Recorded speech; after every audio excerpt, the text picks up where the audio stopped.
Barakata Yahweh, Barakata Yahabushai, Bahasham, Rakahakwadash, Barakatum. First and foremost, I want to give all praises, glory, and infinite honors to Yahweh, Bahasham, Yahabushai. Double honors to the apostles and elders, a great millstone who rule and teach well. And peace and salutations to you sincere Akim out there, pushing this word in truth and sincerity to the four corners of the globe. May you brothers endure until the end. This is the brother Ra'aya with another video, and I'm going to start it off in 2 Peter chapter 3, verse 10. But the day of the Lord will come as a thief in the night, in the which the heavens shall pass away with a great noise, and the elements shall melt with fervent heat. The earth also and the works that are therein shall be burned up. And what's going to melt the elements with fervent heat and burn up the works in the earth are nuclear missiles when they're shot to the ends of the earth during World War III. World War III, as well as nuclear destruction, is all a part of biblical prophecy.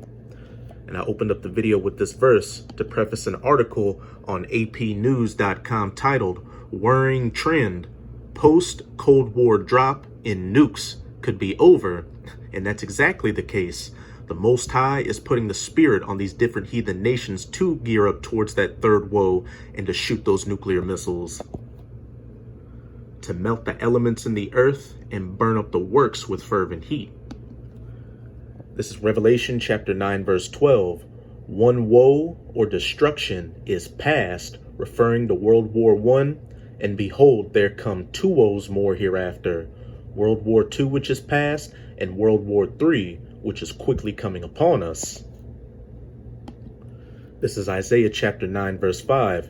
For every battle of the warrior is with confused noise and garments rolled in blood, talking about those ancient battles with swords and sandals, men blowing trumpets, screaming, yelling at each other, charging at each other, and hacking each other to pieces. And even to some extent during the First Woe or World War I with trench warfare and bayonets and close quarters combat and similar things in World War II. But with this third woe we're coming into, as it says, but this shall be with burning and fuel of fire, those nuclear missiles causing havoc all across the planet. And the United States of America, which is biblically known as Babylon the Great, will be hit by 200 million nuclear missiles, which is going to turn it into the biblical lake of fire from sea to shining sea, and then a desolate, uninhabitable wasteland afterwards. And it's also going to mark the end of this current age of the rulership of the heathen nations, chiefly of the biblical Edomites, who are known as the so-called white people today. As it says back in 2 Peter chapter 3, verse 10, but the day of the Lord will come as a thief in the night, in the which the heavens shall pass away with a great noise. And heaven and hell can be symbolic for a condition in the scriptures. When you're living in your heavens, you're in your rulership, which these Edomites are in right now. And the children of Israel, who are known as the so-called Negroes, Latinos, and Native Americans today, are in our hell. We're at the bottom. We're in captivity under these Edomites and other heathen nations. Hey, but once these nuclear missiles start flying, hey, there's going to be a role reversal. We're going to be in our heavens, and these Edomites, as well as these other heathen nations, are going to go into their hell. 1,000 years of hardcore bondage and slavery. And then after that 1,000 years, these other heathen nations, minus Esau, will be allowed to go back to their lands, though they'll still be under our subjection, under the subjection of the laws, statutes, and commandments of Yahweh Bahasham Yahabushai. But as for the Edomites, every single man, woman, and child, young and old, shall be gathered up and permanently culled from this planet by fire.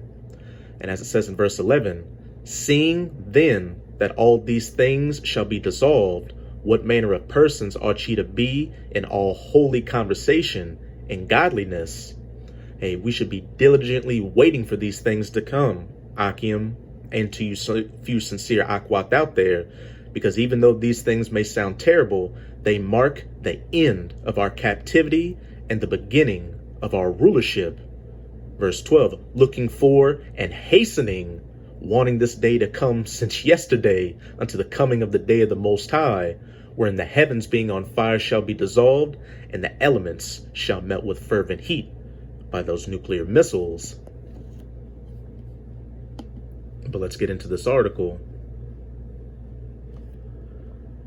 A Swedish arms watchdog says the world's stockpiles of nuclear weapons are expected to increase in coming years, reversing a decline seen since the end of the Cold War.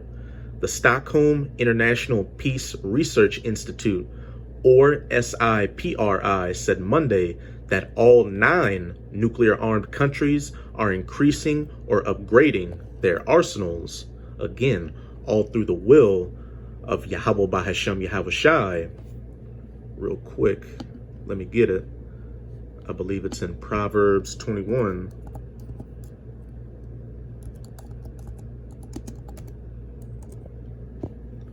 The king's heart or mind is in the hand of Yahweh. As the rivers of water, he turneth it whithersoever he will. The Most High is putting it on the minds of these different heads of state to build back up their nuclear arsenals, to gear them up for this third woe. There are clear indications that the reductions that have characterized global nuclear arsenals since the end of the Cold War have ended, said Hans M. Christensen, a researcher with SPRI's Weapons of Mass Destruction Program and director of the Nuclear Information Project at the Federation of American Scientists.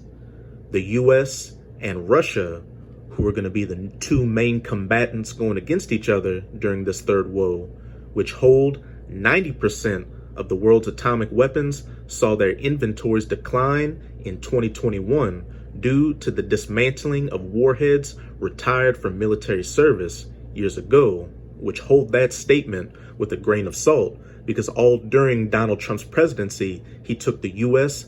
out of a lot of nuclear weapons bans and proliferation treaties.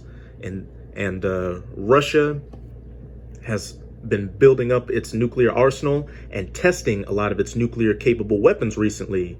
You had them test the Zircon hypersonic missile, which they're about to put into military service and is nuclear capable.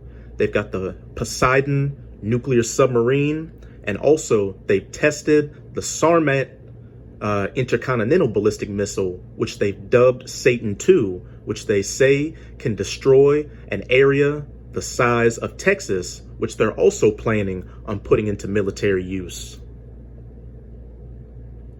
Their usable military stockpiles remained relatively stable and within the limits set by a nuclear arms reduction treaty, SIPRI said.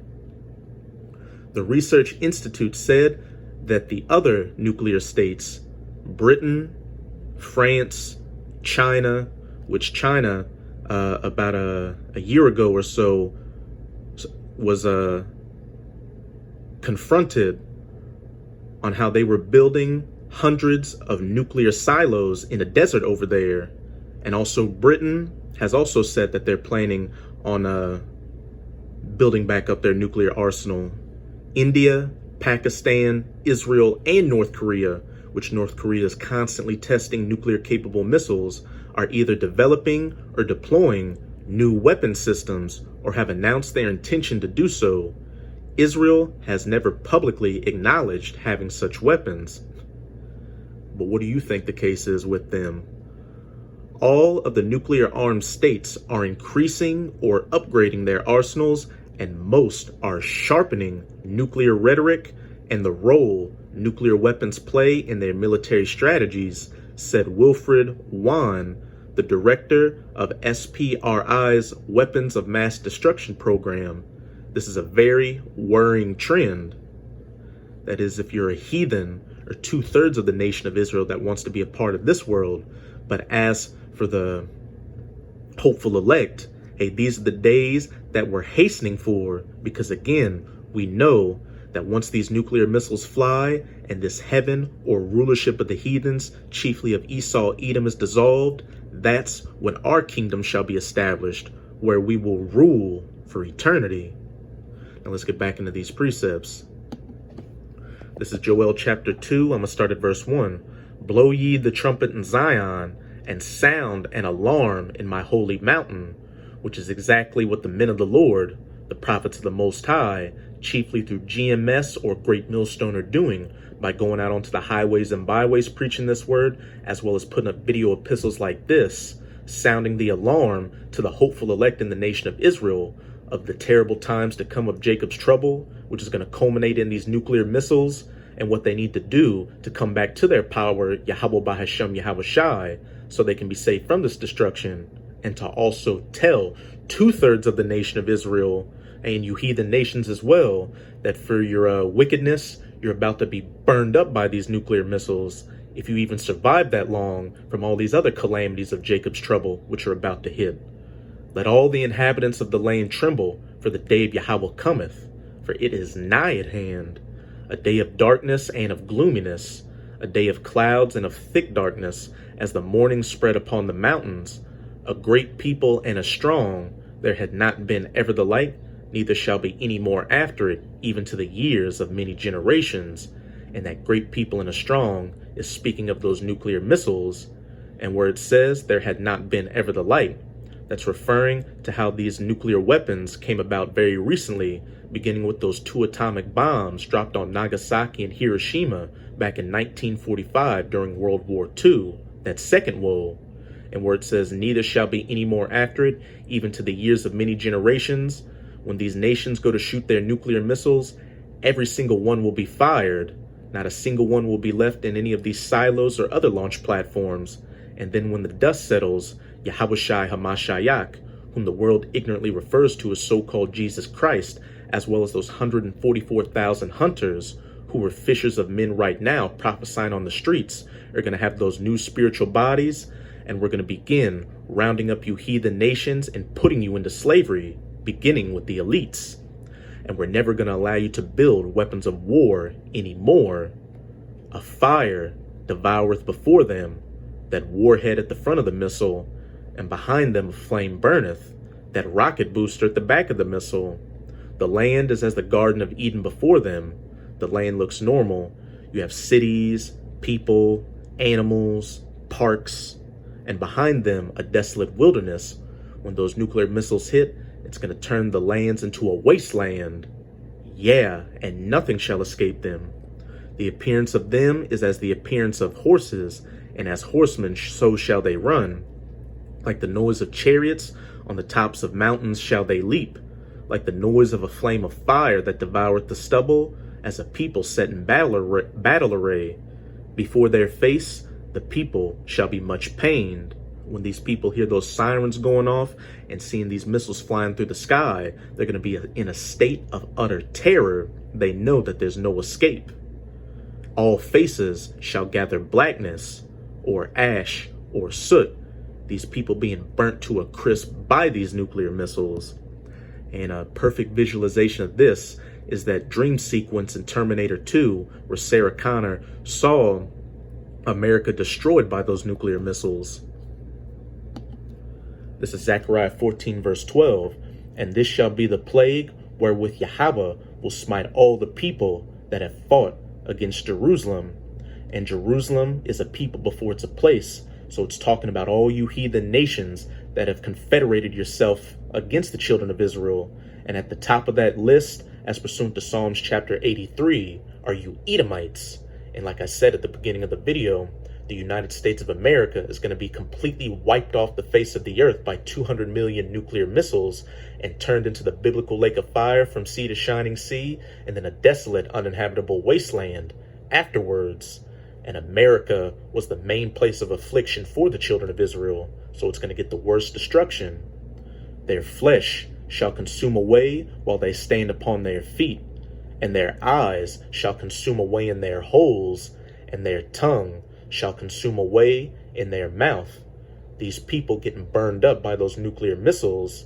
And when you go watch that scene from Terminator 2, you saw Sarah Connor screaming as she started catching on fire and was holding onto that fence, and then her flesh consumed away from her eyes and her tongue.